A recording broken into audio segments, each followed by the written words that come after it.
闽南话吹哨子，应该怎样讲？怎样写？分边啊，内容是从台湾闽南语常用词词典引用，释义：吹哨子。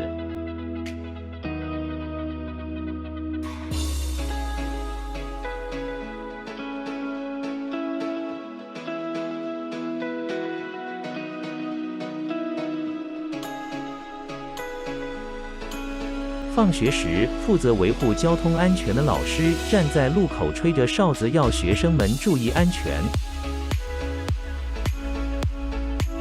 请支持我，点击 subscribe， 然后再单击小铃铛，也不要忘了转发给您的朋友圈。谢谢，请点击下面观看同一系列的影片。